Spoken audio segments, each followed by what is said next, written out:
Libro de Mateo 22 y versículo del 1 al 14.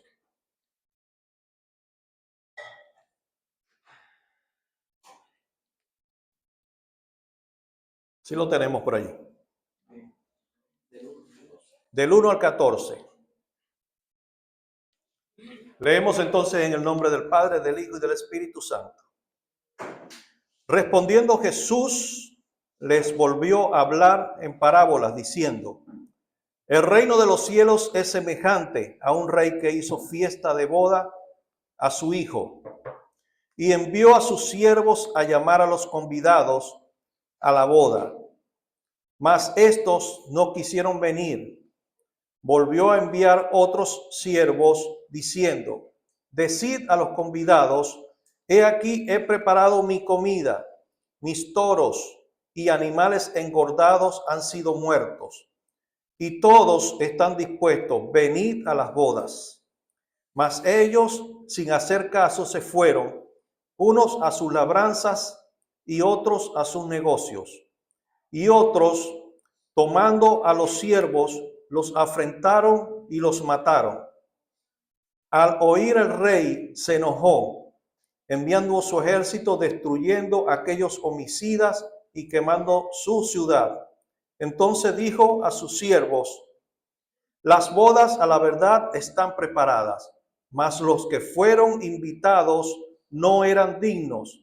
Id pues a la salida de los caminos y llamad a las bodas a cuantos halléis. Y saliendo los siervos por los caminos, juntaron a todos los que hallaron, juntamente malos y buenos, y las bodas fueron llenas de convidados. Y entró el rey para ver a los convidados, y vio allí a un hombre que no estaba vestido de boda, y le dijo: amigo, ¿cómo entraste aquí sin estar vestido de boda? Mas él enmudeció. Entonces el rey dijo a los que servían: atadle de pies y manos y echadle a las tinieblas de afuera. Allí será el lloro y el crujir de dientes.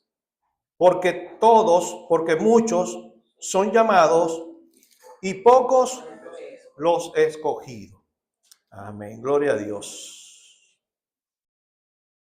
Hace más o menos, unos cuantos años, más o menos en el año 2021, hubo un acontecimiento mundial en donde se llevaba a cabo en Reino Unido, propiamente en Inglaterra, en Londres, una boda real. No sé cuántos se acuerdan. Yo sé que todos ustedes son jovencitos, pero yo creo que de repente uno que otro vio en el año 2011 esa boda, ¿no? Porque fue una boda televisada a todo el mundo. Se dieron cita en ese momento, nada más frente al palacio, más de 2 millones de personas.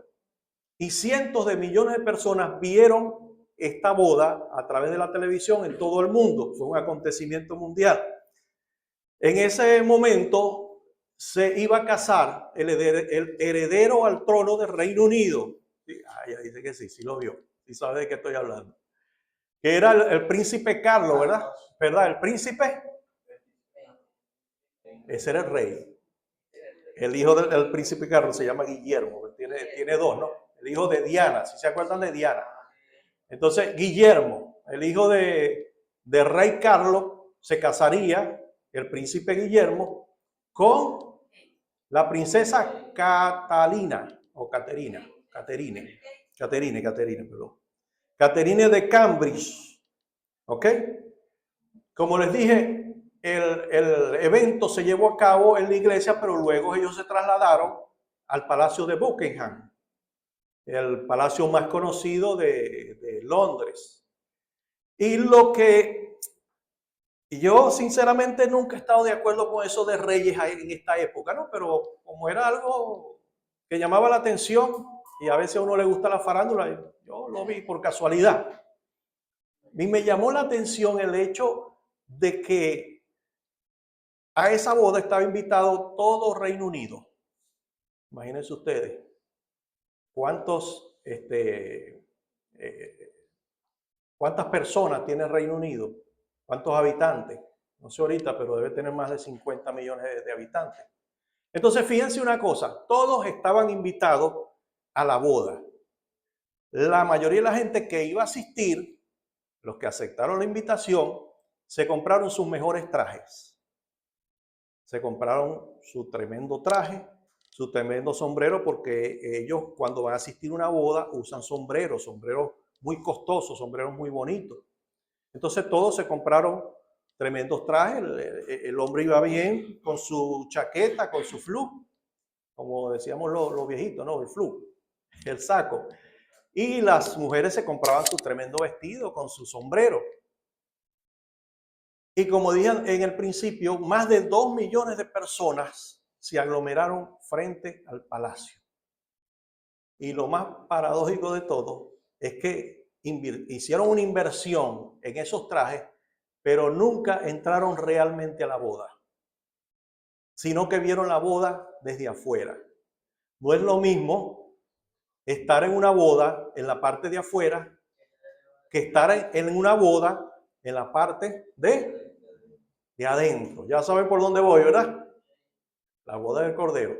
Ok, entonces me extrañó ver eso y cómo esa gente lloraba cuando los príncipes salieron al balcón y saludaron. Yo creo que no estuvieron ahí más de 5 minutos, saludando a 2 millones y pico de personas que estaban aglomeradas ahí. Y eso a ellos les bastó. Pero adentro se estaba llevando a cabo la celebración de la boda.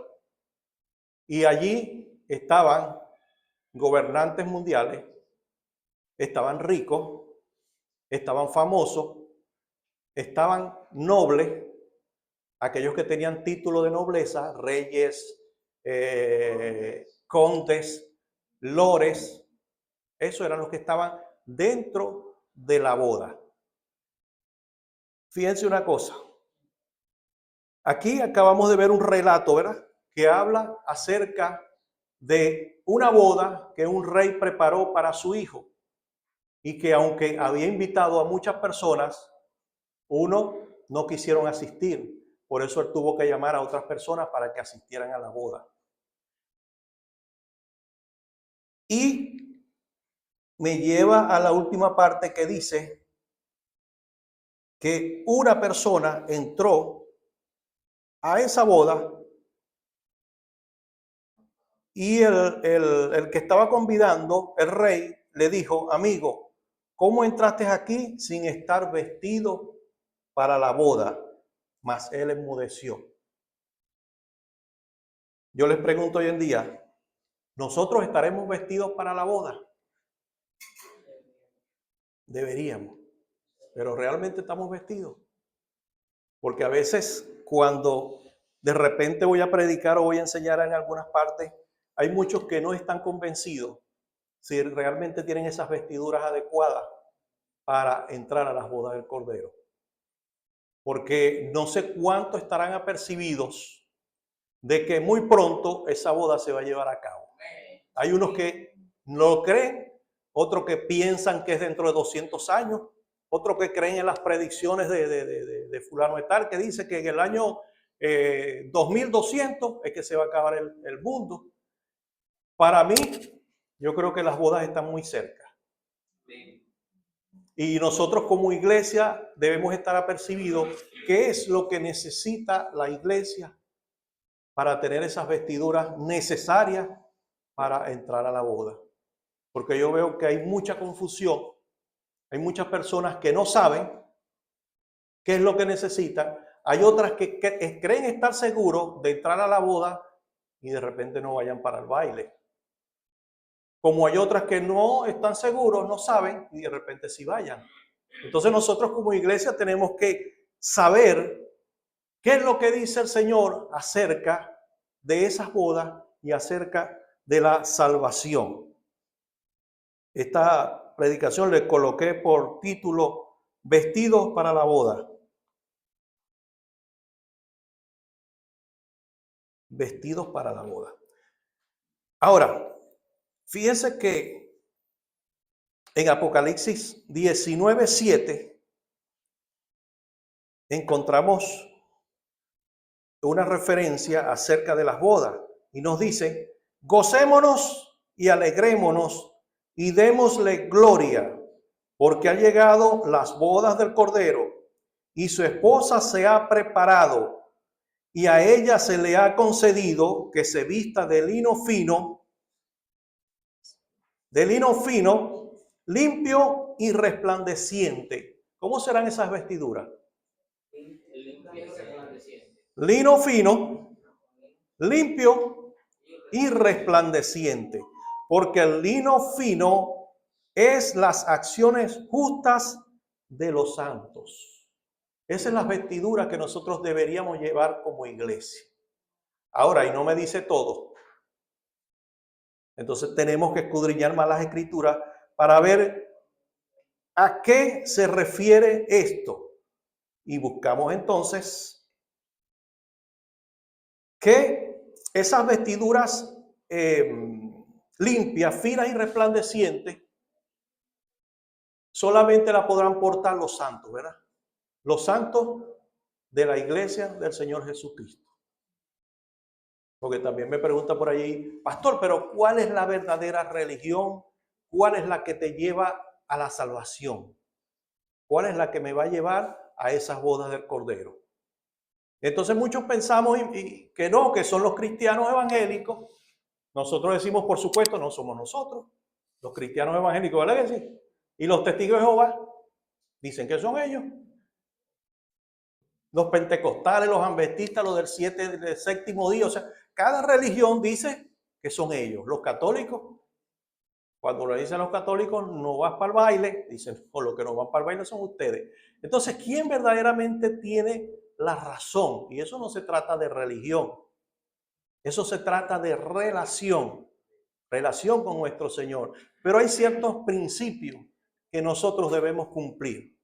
Porque la verdad, ciertamente muchos me dijeran, bueno, pero lo único que hace falta, pastor, es creer en Jesucristo, porque eso dice la palabra. Y muchos estarían de acuerdo. Y hay muchas religiones que aceptan eso. Yo lo acepto, porque así dice la palabra. Porque Dios amó tanto al mundo que dio a su Hijo para morir por nosotros, para que todo aquel que en Él crea no se pierda, mas tenga vida eterna. Y es sencillo, creer. Pero en esa palabra creer encierra muchas cosas. Muchas cosas que nosotros debemos también hacer.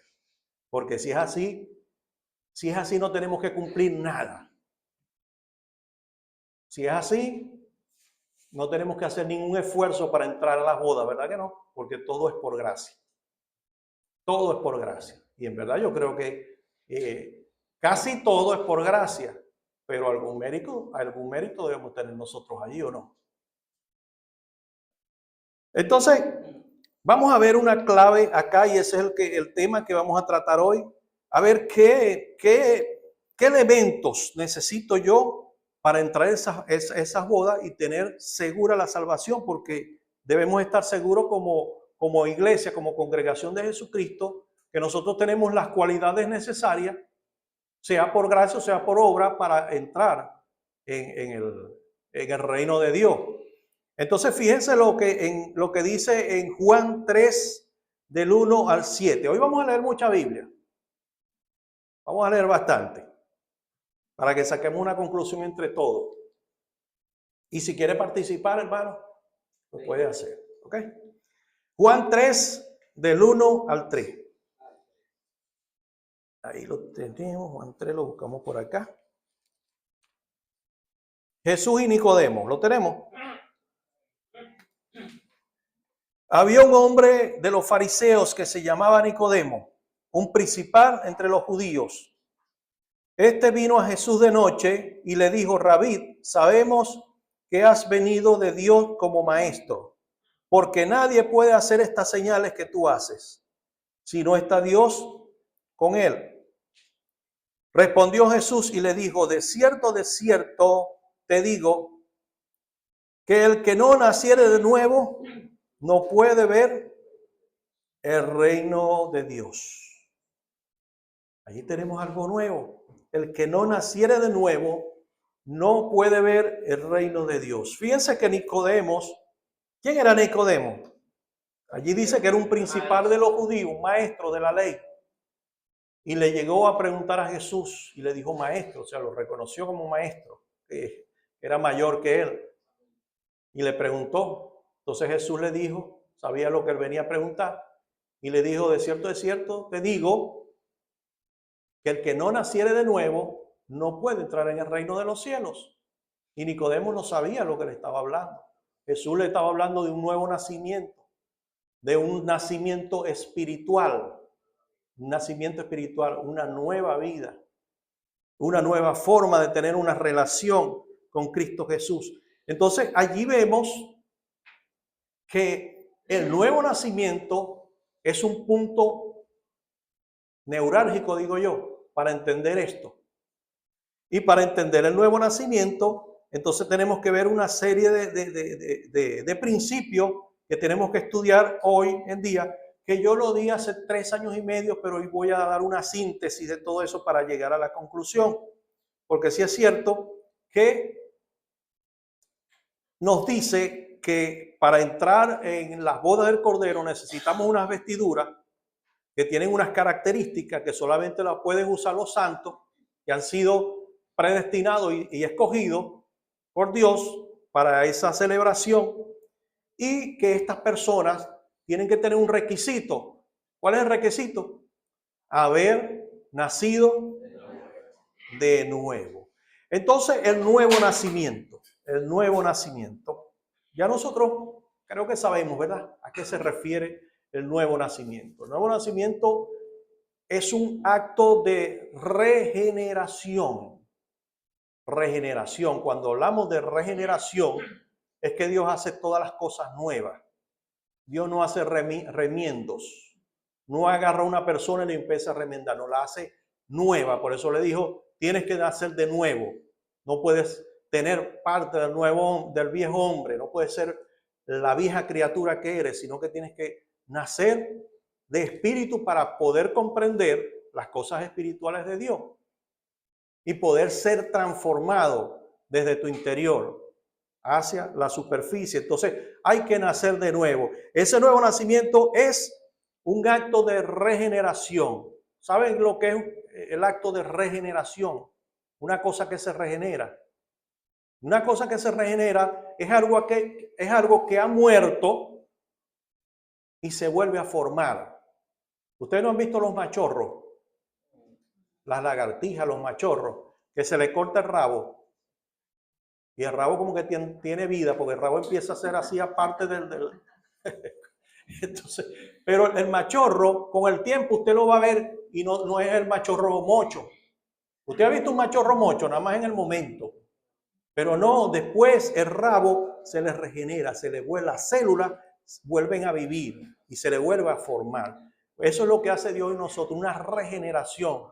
Nos hace de nuevo. Por eso es que dice que no puede echar el vino nuevo en odre viejo. ¿Por qué? Eso es sinónimo de que Él no puede depositar su Espíritu Santo en un hombre viejo.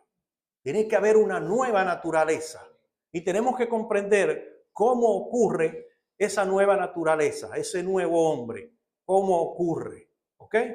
Para que estemos dispuestos a aceptar el cambio que Dios quiere en nuestras vidas. ¿Cómo ocurre ese cambio? ¿Cómo ocurre ese nuevo nacimiento?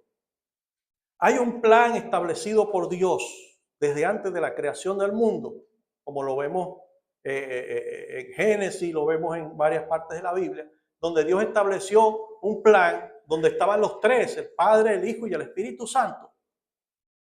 ¿Para qué? Para restaurar esa raza humana que ellos sabían que se iba a perder, pero tenía que haber un plan para que pudiera haber esa conexión otra vez entre Dios y la humanidad una vez interrumpida. ¿Ok? Entonces ese plan divino ya estaba hecho, ya estaba previamente planificado, y era Cristo Jesús que debía venir a este mundo a morir por nosotros.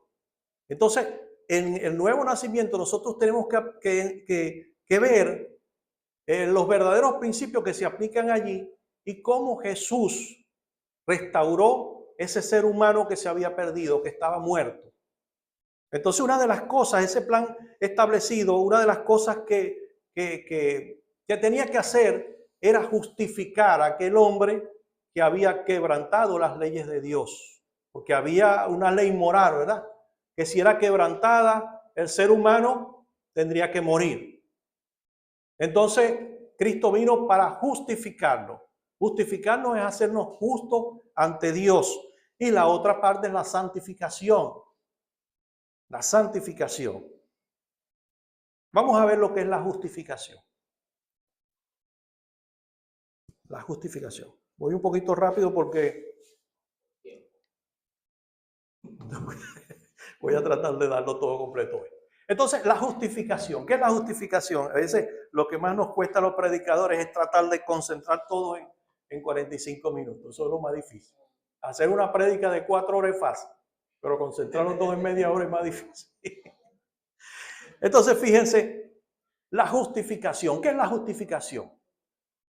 Es ser justo ante los ojos de alguien. Imagínense ustedes que alguien ha cometido un delito y lo llevan a un tribunal.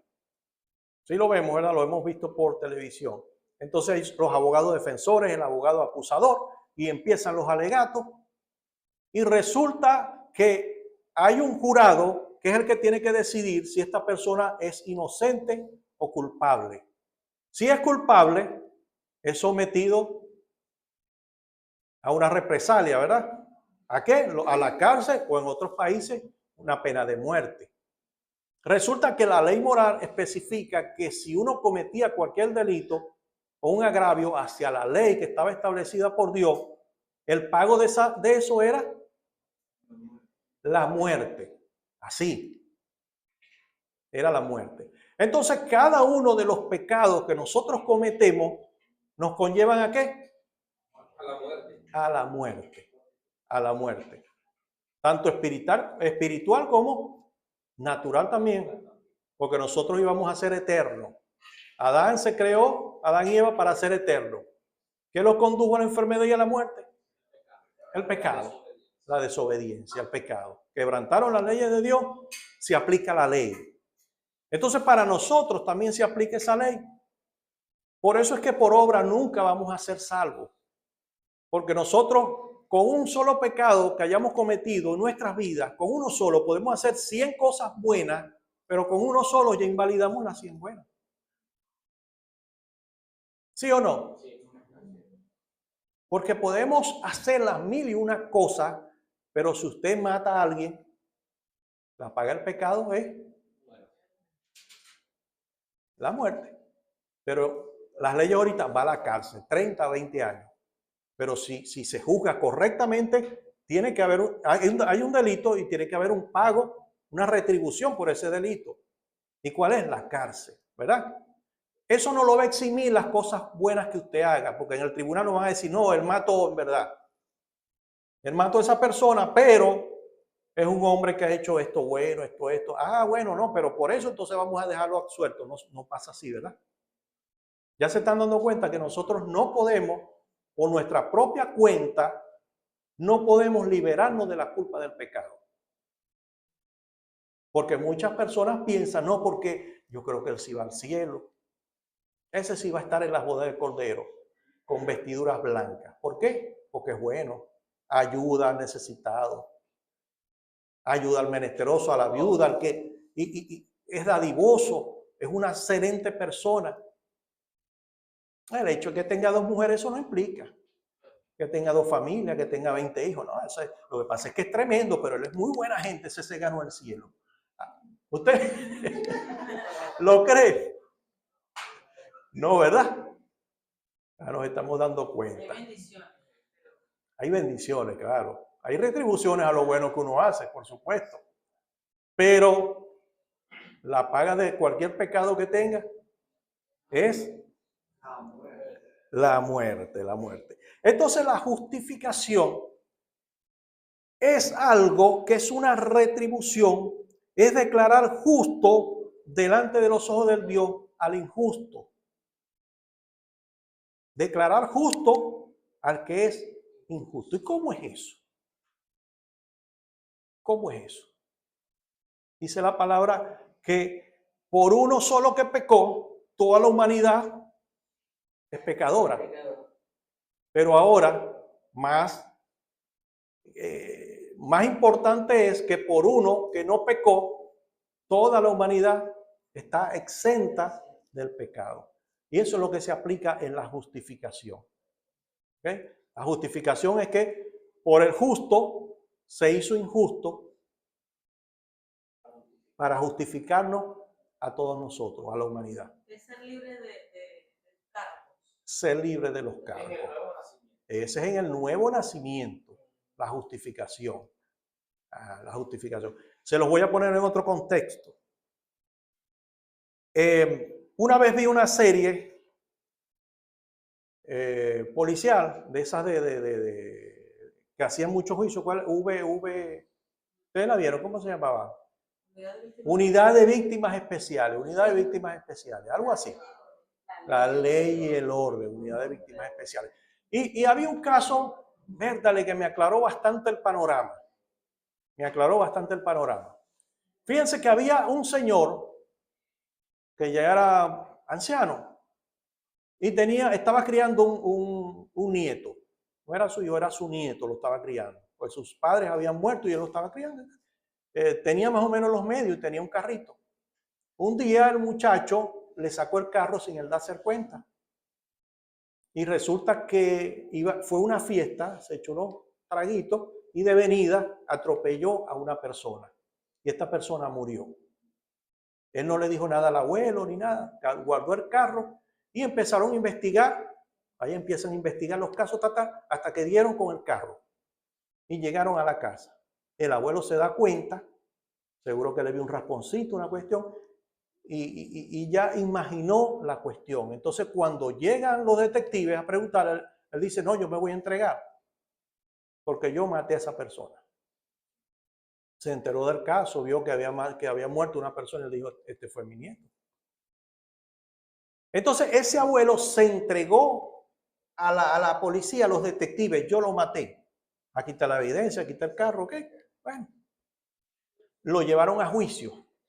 Resulta ser que el abogado, el que lo iba a culpar, ahí en este caso es el fiscal. El fiscal sabía que el señor no había matado. Él sospechaba que era el joven, pero no tenía las pruebas. Y él trató de hacer las cosas, pero no encontró las pruebas. Hasta que al final él sabía, fue aquel, pero no tengo las pruebas para incriminarlo. ¿Y quién fue a la cárcel? El viejito, y pagó condena. Él dijo, bueno, ya tengo 70, ¿cuánto pagaré? 5 años hasta que me muera, pero mi nieto queda libre, tiene toda una vida por delante. Les ilustra eso lo que Cristo hizo por nosotros. ¿Verdad que sí? Él no era culpable.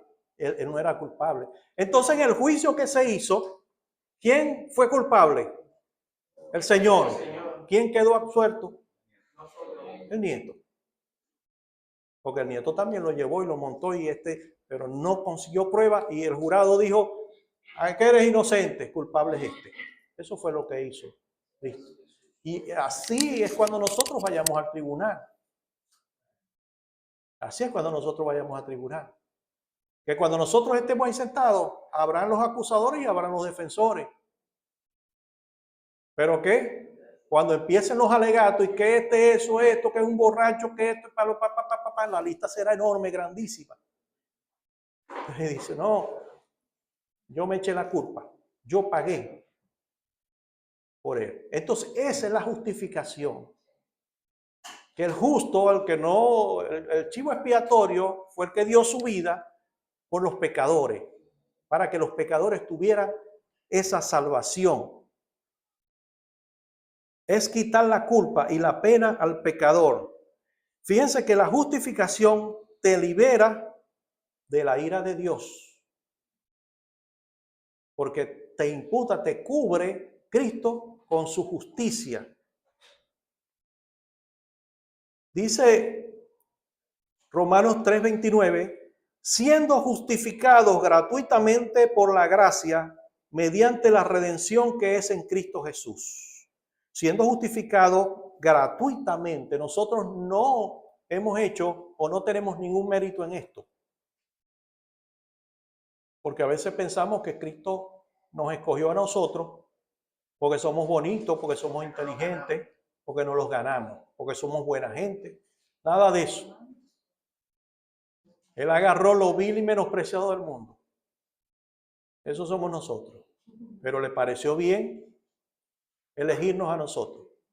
Y debemos estar muy contentos. Entonces, si Él nos justificó gratuitamente por su gracia, es un regalo que nos dio, un regalo inmerecido, mediante la redención que es en Cristo Jesús, no es en más nadie, es en Cristo Jesús, a quien Dios puso como propiciación por medio de la fe.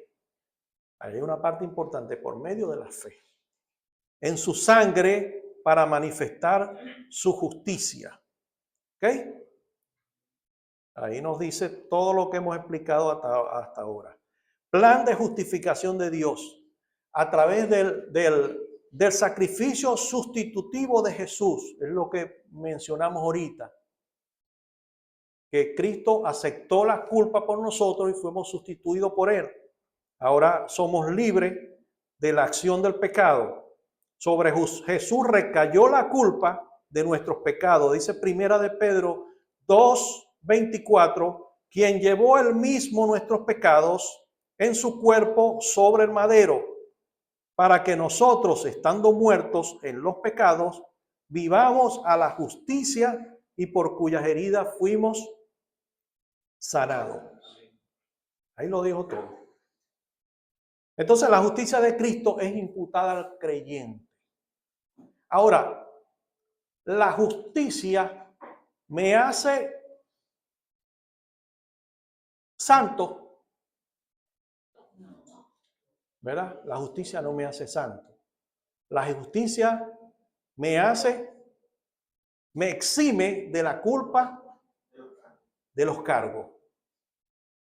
Me exime de las culpas de los cargos.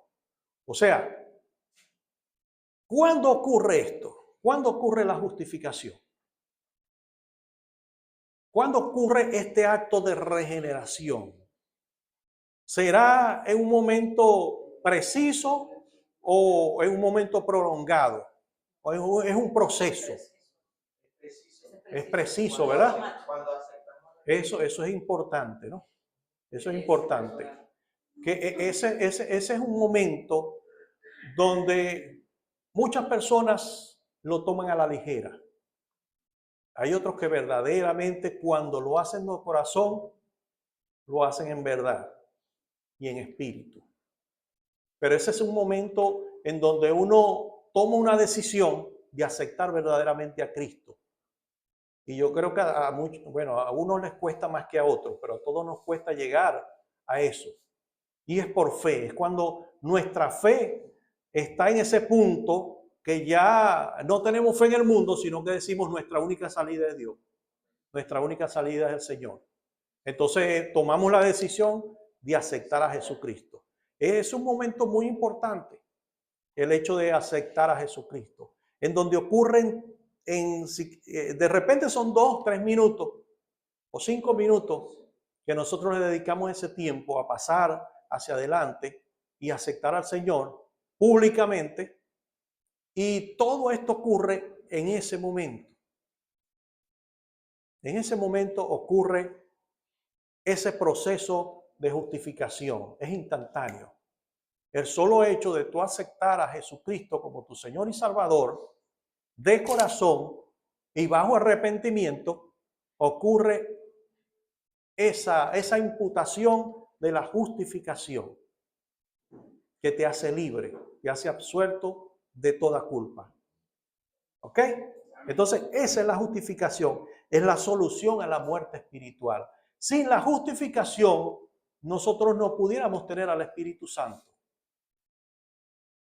Sin la justificación. Fíjense que en el pasado, si nos vamos a lo que es el tabernáculo, nadie podía entrar a la presencia de Dios. Sí lo vemos, ¿verdad? En Levítico lo vemos allí, en la Biblia. Nadie podía entrar a la presencia, al lugar santísimo. Nadie podía entrar, sino solamente uno, el sumo sacerdote. Y antes tenía que hacer unos rituales especiales, que era cubrirse con la sangre del cordero. El cordero que era inmolado, que lo mataban, que lo sacrificaban, él se tenía que cubrir con esa sangre para poder entrar al lugar santísimo y no morir. Una sola persona. Él servía para expiar los pecados de todos los demás. Símbolo de Jesucristo, ¿verdad? Pero esa sangre que era rociada era sobre él. Entonces, él se cubría de la justicia del cordero, que no tenía culpa de lo que le estaba pasando. El cordero moría por los pecados del pueblo. Asimismo, Jesucristo muere por los pecados de la humanidad. Pero nosotros, al tener la confianza y la fe en su sangre, estamos cubiertos con su sangre. Y ahora podemos entrar a la presencia del Señor. ¿A través de qué? A través de la justificación. Porque el Señor no ve, cuando nosotros entramos a su presencia, ¿a quién ve? A Jesucristo, porque estamos rociados con su sangre y estamos en Jesucristo, que es importante, estar en Jesucristo. Y Jesucristo es el que nos lleva, es el puente que nos lleva hacia el Padre. Entonces todo lo hace la justificación. Fíjense lo importante que es aceptar al Señor. Para ser en ese momento justificado, inicia un proceso de cambio. La regeneración no es posible si no somos justificados. Porque mientras tengamos el pecado, no podemos ser nuevas criaturas. Ahora, con la justificación, me elimina mis pecados. Ahora, ¿dejo de ser pecador? No dejo de ser pecador. ¿Ok? Vamos bien. La justificación es completa, no progresiva, es imputada toda de una vez. No es progresiva, no es que hoy y mañana, no. En ese momento es imputada por el Señor. Ya yo tengo la justificación. Soy justo porque Él es justo. Y Él me ha transferido esa justicia a mí. Ya yo estoy cubierto con su sangre. Estoy imputado de la justicia. Y fíjense una cosa, desde ese momento tú estás invitado a las bodas. Desde ese momento ya tú estás invitado a la boda. Ahora, quiere decir que aun cuando yo esté invitado a la boda, tenga las vestiduras para asistir. Es difícil, ¿verdad? Ahí vamos a otro punto. Ahí vamos a otro punto. Y el otro punto es la santificación. Santificación. Porque allá me dice que para yo entrar en el reino de los cielos, tengo que ser santo. Porque el que me llamó es santo. Por lo tanto, yo tengo que ser santo. Pero si la justificación me exime de la culpa del pecado, pero no me santifica, tiene que venir asociada con algo. Entonces viene asociada con la santificación. La santificación, este sí es un proceso. Este sí es un proceso que viene en tres fases. Tres fases de este proceso de santificación. Porque a veces creemos que la santificación es pureza, es bondad, es perfección moral, es una gente sin pecado. Ahora, si nosotros seguimos siendo pecador, ¿cómo es eso de que somos santos? El apóstol Pablo le dijo a los de Corintios que ellos estaban llamados a ser santos. Y éramos los más pecadores de todos. Ay, ¿cómo es eso? Bueno, eso es porque hay tres fases en las cuales nosotros como iglesia tenemos que andar y tenemos que progresar. Ahora, hay un significado primario de lo que es la santidad. Significado primario de lo que es la santidad. Fíjense una cosa. Busqué allí en el diccionario y dice que es dedicación, consagración o separación para el uso exclusivo y santo. Dedicación, consagración, separación para uso exclusivo y santo.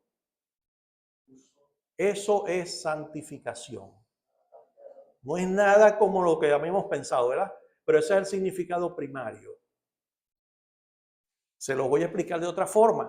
¿Se acuerdan que en el tabernáculo habían utensilios que se utilizaban para hacer rituales?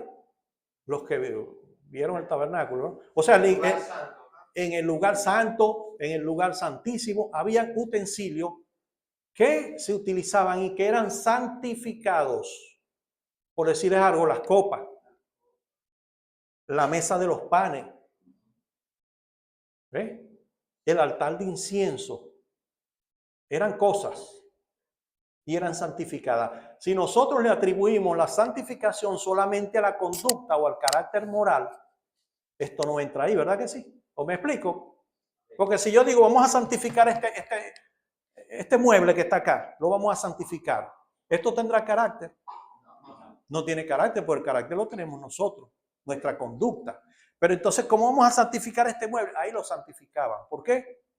Porque la santificación en el concepto primario es ser apartado para. Era exclusivo. Exclusivo, ser apartado. Si nosotros decimos, este teclado está santificado, de aquí no se puede sacar porque es uso exclusivo para la iglesia, para Dios. Está santificado. Ya lo expliqué. Amén. ¿Se entendió, verdad? Amén. Entonces, ese es el carácter primario. Mire, cuando tú llegas a ese momento de que decides por Cristo, Él decide apartarte. Tú estás apartado para Él. Y no es de ese momento. Hay muchos que están apartados desde antes. Porque existe la predestinación también, que es un tema bastante complicadito de explicar y eso.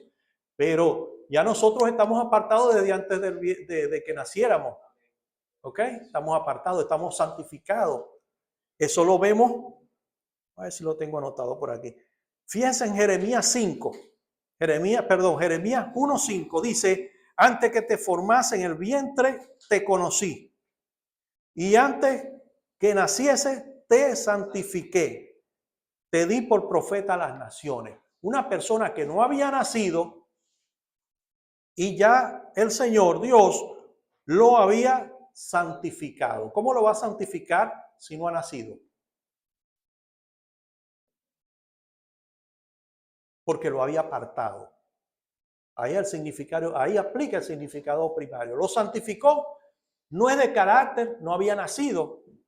Era un santo porque lo había apartado para su obra. ¿Ya lo entendemos? En Efesios 1:4 también sale. Ajá. Ok, ¿qué dice ahí en Efesios 1:4? Dice, según nos escogió en él antes de la fundación del mundo para que fuésemos santos y sin mancha delante de él. Ok, fíjense. Entonces, ahí habla de esa santidad, de apartado. Nosotros estamos apartados. Por eso es que aplica esa santificación. Esa santificación es posicional. Eso lo adquirimos en ese momento que aceptamos a Cristo Jesús. Y como les digo, antes de eso ya lo habíamos adquirido. Porque es la primaria, la santificación. ¿Estamos santificados todos? ¿Sí o no? De aquí tenemos que salir claros. ¿Estamos justificados todos? ¿Estamos santificados todos? En el carácter primario. Pero pastor, si estamos santificados, ¿por qué seguimos pecando? Ahí viene el meollo del asunto. Y voy a explicar para eso lo del jarrón, ¿no? Para que vamos en secuencia y entendamos mejor. Hay una historia de un jarrón de plata que estaba en medio de un basurero. ¿Cuántos se acuerdan de esa historia? ¿Ninguno? Bueno, mejor así. Tenemos memoria corta. Bueno, ese jarrón de plata estaba en medio del basurero, en una inmensa montaña de basura, y viene una persona y pasa por allí y mira y de repente lo ve. Se mete en la basura y saca ese jarrón y lo lleva para su casa. Esa es la santificación primaria. ¿Ya lo entendieron? ¿Quiénes están en medio de esa basura? Estaba un jarrón, pero aplíquenselo a su vida. Nosotros estábamos muertos en nuestros delitos y pecados. ¿Y quién nos trajo de las tinieblas a la luz admirable? Jesús. Jesús. Jesús nos sacó de aquella montaña de sucio, de cosas inservibles, nos sacó y nos trajo para su casa. ¿Con qué objetivo lo trajo para su casa? Para ser una herramienta de honra. ¿Ok? Pero aún así, aquel jarrón seguía siendo sucio, estaba todo deteriorado, vuelto nada, como dice el pastor, machucado, feo, pero ya estaba santificado. ¿Por qué? Porque fue apartado, fue sacado de aquello y colocado para acá. Así ha sido usted. Usted ha sido trasladado de esa montaña de cosas inservibles que estaba allá a un lugar donde tiene un propósito. Y esa jarra si hubiera seguido ahí se sigue deteriorando. Por supuesto. Así pasa. Tenía un valor, pero allá ninguno. Y nadie reconocía su valor. Quizá la gente había pasado y le había dado patadas y todo. Y así estamos nosotros en el mundo. Pero viene aquella persona que si sabe el valor que tenemos para él y nos rescata de esas tinieblas donde estamos y nos lleva a su lugar para convertirnos en un jarrón de honra. Así como el alfarero, la historia del alfarero. Entonces, bueno, aun cuando nos lleva allí, seguimos siendo feos, estando feos, pero ya estamos apartados de allá. Hay muchos que estando aquí anhelan estar allá, como el pueblo de Israel cuando salió al desierto, anhelaba estar en Egipto, pero si los he sacado y los voy a llevar a un proceso, son mi pueblo escogido, la honra, pero ellos querían estar allá en el basurero, en Egipto, porque Dios nos saca de Egipto, pero Egipto sigue en nuestras cabezas, el basurero sigue en nuestras cabezas, en nuestras mentes. Entonces nuestra mente tiene que ser renovada para sacar el basurero de nuestra mente. Mientras tanto, no le servimos a Dios. No nos dejamos llevar, no nos dejamos guiar por Dios. Entonces seguimos siendo la jarra sucia sin valor. Pero entonces tenemos que entrar a otro proceso, que es el otro proceso de santificación, porque dije que había 3 etapas. Ya nos sacó y nos aplicó la primera etapa. El apartado, que es el posicional, que es la santificación posicional o primaria. Nos apartó, nos llevó, ya hizo algo. Y hasta ahí nosotros no tenemos ningún mérito, ¿verdad que no? ¿Quién ha hecho todo? El Señor ha hecho todo. Es por gracia, todo eso ha sido por gracia. Nos sacó, nos llevó. Ok, vamos entonces al otro proceso. Fíjense, vamos por paso, yo creo que sí tengo un poquito. La justificación no imparte la rectitud de Cristo. Eso es importante. La justificación no imparte la rectitud de Cristo al pecador, ni le infunde con ella para que se convierta en parte de su naturaleza interior. ¿Lo estamos comprendiendo? La justificación no imparte la rectitud de Cristo al pecador. No somos rectos. Nos justificó, pero todavía, como el jarrón, nos sacó, pero todavía. Ajá. Ni le infunde con ella para que se convierta en parte de su naturaleza interior. No hay una transformación interior, solamente una justificación. Ajá. Esto es el resultado de la santificación. El resultado de la santificación es la que transforma mi parte interior. ¿Sí? ¿Ya lo comprendemos? Ok. La justificación se imputa. Sangre me rocía, me imputa. La santificación se imputa también, eso es imputado, porque Él me imputa su santidad. Cuando me lleva a un lugar santo y yo estoy santificado por Él. ¿Ya? Es imputada. Pero también se imparte. ¿Ve la diferencia de imputar e impartir? Imputar yo no tengo nada. No tengo que aprender nada, Él me lo da todo. Con su sangre Él me cubre, me imputa. Santidad me imputa justificación. Yo soy justo porque Él es justo. Yo soy santo porque Él es santo. Pero ahora viene una parte que es impartida, que es donde yo tengo que aprender, donde yo tengo que desarrollar. donde yo tengo que hacer. Porque muchos serán los llamados, pero pocos los escogidos. ¿Vamos bien? ¿Lo estamos entendiendo? Ok, perfecto. Eso es bueno. Aunque no me va a dar tiempo. Ajá. Vamos a ver si resumimos un poquito aquí. La justificación te da vida, te exime de la muerte, pero todavía eres un pecador. Ya la justificación te dio vida. Ya no tienes la muerte espiritual porque ya te acercó a Jesús. ¿Qué es lo que pasa? Que el Espíritu Santo antes estaba apartado de nosotros por el pecado. Pero Cristo Jesús vino a cambiar todo eso. Lo que se había perdido. ¿Cuál era? La relación. El Espíritu Santo dentro de la persona se había perdido. Ahora Jesús viene a restaurar la relación entre la humanidad y su Espíritu Santo, el Dios que esté dentro de nosotros. ¿Ok? Ahora, la justificación te da vida, pero te exime de la muerte, te da vida y te exime de la muerte, pero todavía eres un pecador. La imputación de la santidad de Cristo es la que hace que recibas al Espíritu Santo. Importantísimo. La imputación de la santidad. Lo digo de otra forma. Nosotros estamos separados. Por eso era una muerte espiritual. La muerte espiritual surge cuando nosotros pecamos, cuando pecó Adán y el Espíritu Santo salió de él. El hombre, la raza humana se contaminó y el Espíritu Santo salió. ¿Cuánto creemos en esa verdad? Y el hombre por un tiempo estuvo sin el Espíritu Santo. El Espíritu Santo estaba con ellos porque nunca se ha ido de acá. Es el compañero que siempre hemos tenido desde la creación y hasta el final vamos a estar con el Espíritu Santo.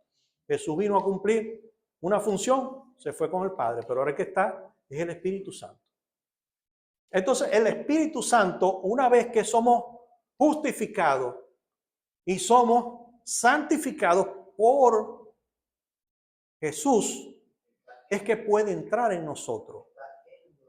En nosotros, porque estaba con nosotros, pero ahora también está en nosotros. Con nosotros y en nosotros es una gran diferencia. Porque una gran diferencia que yo esté con un amigo, que es el Espíritu Santo, pero otra cosa que Él esté en mi interior y desde mi interior actúe. ¿Correcto? Porque un amigo te puede aconsejar. Un amigo que esté por fuera te puede aconsejar, te puede hablar. Ahora, ¿qué tanto vas a hacer de eso que tu amigo te dice? Va a depender de tu sentimiento, de tu corazón, de tu forma de pensar. Ahora, cuando lo tenemos adentro, el Espíritu Santo, Él puede actuar a través de nuestro espíritu. ¿Sí lo estamos viendo? Cuando nosotros tenemos un nuevo nacimiento, hay una transformación interna que ocurre dentro de nosotros. Nos imputa su justificación, nos exime de la muerte, nos da la primera santificación, que es la primaria, o posicional, y ya podemos recibir el Espíritu Santo porque nos ve como santo. ¿Lo vemos? Entonces ahí se da un cambio, una transformación que se llama... ¿Ah? Sí. Metanoia no es. Va por ahí, va por ahí. Metaneuma. Neuma es viento, espíritu.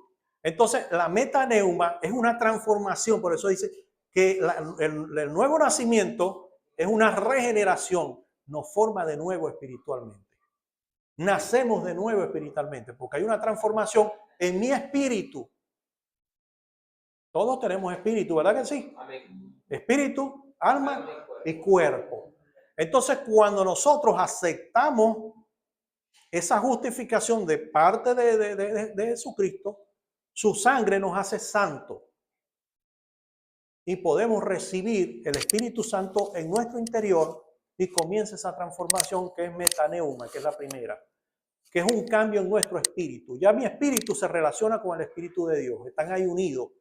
Por eso dice que hay que para ver el cielo, para estar en el cielo, hay que nacer de nuevo, hay que ser transformado, cambiado, y que el Espíritu Santo esté dentro de ti. Si no, no hay un nuevo nacimiento. Él va allí para convencer de pecado, de justicia y de juicio. Entonces tú empiezas a ver las escrituras no como una locura, sino como una verdad. Porque la palabra que es espiritual, ahora sí la puedes comprender porque el Espíritu Santo lo tienes dentro. Fíjense lo importante de todo esto, ¿no? Entonces hay un cambio que se llama metaneuma. Bueno, que lo anoten por allí si lo tienen. Entonces la metaneuma es una transformación en el espíritu. ¿Ok? Ya estamos entonces en la segunda fase de la santificación. Vamos a la segunda fase de la santificación, que es el significado secundario práctico, muchos lo llaman práctico o progresivo, y lo queremos entender así. Que es la segunda etapa, es algo práctico o progresivo. Es lo que nosotros decimos que dentro del Evangelio tenemos que aprender. Por eso es que nosotros venimos acá y el pastor siempre nos indica que esto es un sitio para aprender. ¿Ok? Para que nuestro espíritu empiece a actuar y ya haya un cambio no solamente en el espíritu, sino en el alma. Que son nuestros sentimientos. Emociones, sentimientos, todo eso. Es un cambio en el alma. Por eso es que nosotros como cristianos evangélicos cada día tenemos que evolucionar. Tenemos que cambiar, tenemos que ser transformados. Si no hay una transformación, yo dudo que hayamos experimentado un nuevo nacimiento. Porque muchos me preguntan por ahí, pastor, pero ¿cómo es eso? ¿Se pierde o no se pierde la salvación? Yo para comprender esto tuve que tener una revelación. Yo estaba en un error hace tiempo. ¿Verdad, pastora? Yo les comenté una vez y estuvimos analizando el tema y hasta una discusión tuve por ese tema porque yo no lo comprendía, ¿verdad? Tuve que abrir mi espíritu y el Señor me removió duro para comprender esta verdad, ¿no? Entonces pues decía, vértale, pero es que uno algo tiene que hacer porque no puede ser solamente por fe, sino que la obra también es importante. Y veía ciertos versículos que aparentan decir eso, pero bueno, había que estudiarlo muy bien. ¿Ok? El texto. Sí. Ok. Entonces, fíjense, ¿qué es lo que pasa? Que ya cuando hay una transformación, que yo estoy en una transformación del metaneuma, que es mi espíritu, ya el espíritu lo tengo dentro y desde allí, desde el interior, porque Jesucristo actúa en nosotros desde adentro hacia afuera.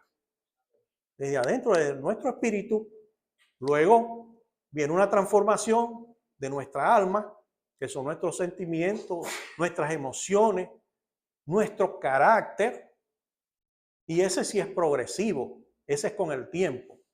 Eso no lo vamos a tener inmediatamente que aceptamos al Señor o nos bautizamos. No lo tenemos, sino que es progresivo. Y es el caso donde el Señor empieza a trabajar en el florero, en el jarrón. ¿Se acuerda del jarrón? Lo sacó de allá, pero ahora empieza a trabajar en él. A pulirlo, le va sacando las abolladuras y eso nos duele. Cuando empieza con un martillo a dar, empieza a pulir con una lija. Ese es el proceso por el que estamos pasando. ¿Ah? El medir, tronzador. Todo eso, dependiendo las abolladuras que tengamos o cómo nos comportemos nosotros. Entonces, ese es un proceso que quizás dura toda la vida hasta que Cristo venga, ese proceso.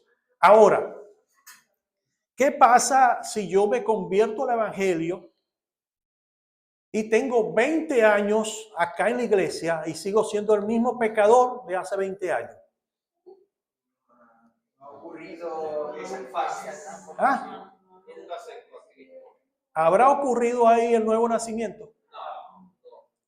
Pero pastor, pero si esa persona yo lo vi, ¿qué pasó?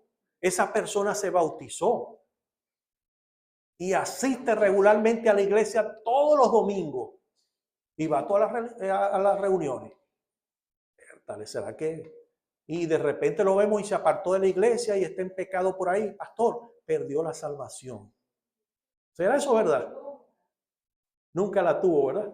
Por ahí dijeron nunca la tuvo. Nunca la tuvo. Porque a veces vemos gente que por emocionalismo pasa, pero no hay un arrepentimiento. El Señor lo trae de allá y lo pone aquí y se vuelve a ir para allá porque le gusta más la basura, le gusta más la montaña de desperdicio que está allá que la vida en Cristo. Llega a pensar en ese entonces que él no ha perdido la salvación. ¿Ah? Y en esa no conversión, él piensa que todavía tiene la salvación, no importa que... Sí, así no. Yo me convertí hace años y tal. No se convirtió, hermano. No se convirtió. Cuando llega ya le dice Jesús, no te conozco. Ah. Mire, cada vez que hacen la decisión, yo la digo por si acaso. Señor, yo no me quiero quedar aquí. Por si acaso, y yo la vuelvo a repetir. Y si 1000 veces vuelvo a repetir. No sé si estará bien o mal, pero yo lo hago. Pastora, ¿qué dice usted? ¿Estará bien o estará mal? Por si las dudas. Y alguien me dijo, mire, pero yo me bauticé y me metieron en una piscina. No, si quiere se viene otra vez y lo bañamos otra vez. Por si las dudas, man.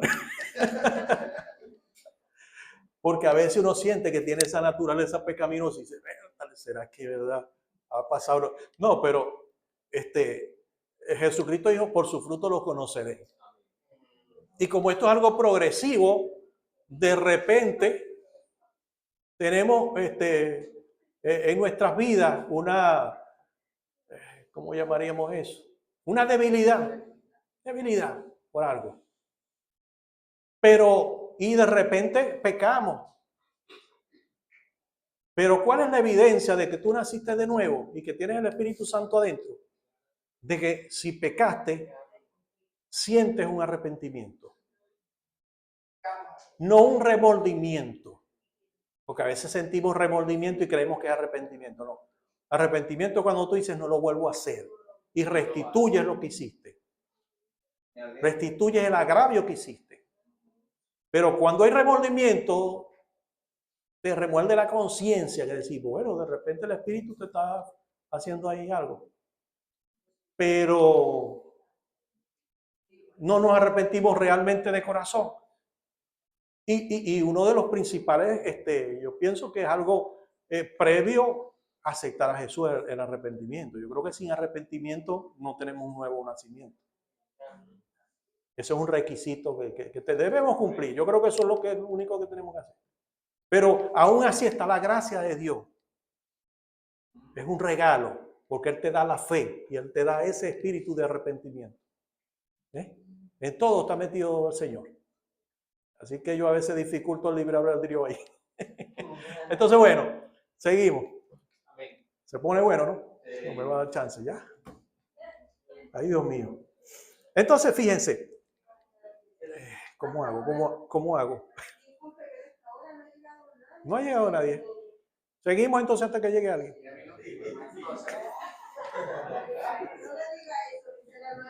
No, y no, que me dice, no pregunte eso, que la gente se quiere ir. La gente se quiere ir o vos los obligáis a quedarse. No, hermano, sí, entonces seguimos en otra. Sigue el próximo domingo porque está bueno No, es que esto es muy largo, muy extenso. que lo explicara así como lo está explicando, de una manera. ¿Qué dicen ustedes? Clara. Lo puede dejar hasta la mitad y el otro domingo continúa la otra mitad. No, y así lo dejamos hasta aquí. ¿Y Porque quién si viene va a los? decir las cosas rápido. ¿Quién? No, sí. También ¿Ah? tiene que ver si puede los otros. Claro. ¿Ah? Que la pedagogía de la explicación del mensaje no está llegando, entonces sería bueno, como dice Carlos, dividirlo. Ah, bueno, sí, porque es muy amplio. Esto es muy amplio y veo que yo lo di hace 3 años y medio, pero veo que nadie, o sea, no, lo que pasa es que es un poquito complicado y verdad que hay que, bueno, yo voy a hablar con el pastor a ver si nos permite para el próximo domingo, pues verdad que ya. Entonces, Ya para culminar, ¿no? Lo que tenemos que ver es que a veces dentro de la iglesia somos muy críticos con personas que de repente sí han tenido un nuevo nacimiento, pero no han tenido un crecimiento sustentable.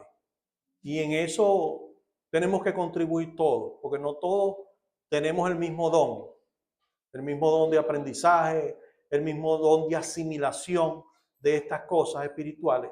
Entonces, discernimiento. Pero, ¿qué es lo que nos garantiza a nosotros que una persona verdaderamente nació o si nosotros hemos nacido de nuevo? Los frutos. Por sus frutos los conoceréis. Entonces yo puedo decir hoy en día, Bertale, pero es que yo tengo áreas de mi vida que todavía no le he entregado al Señor. O si se les ha entregado, Él las viene tratando, porque siempre las está tratando con el tiempo. Hay unas que son más fáciles que otras, unas que son más visibles, quizás las más difíciles son las que no se ven, las que están muy arraigadas allí en nuestros corazones, en nuestras mentes. Pero la evidencia de que nosotros nacemos de nuevo son los frutos y ir al pasado. Bueno, tengo 5 años en el Evangelio, pero resulta que hace 5 años yo era sumamente pecador.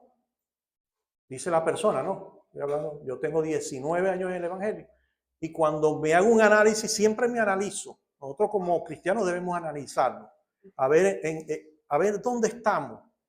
A ver cuánto hemos avanzado. Nos tenemos que ir atrás y al presente, al pasado y lo que queremos hacer o lo que quiere hacer Dios con nosotros en el futuro. Entonces realmente vemos la persona, el viejo hombre y el nuevo hombre. Y ahí debe haber mucha diferencia.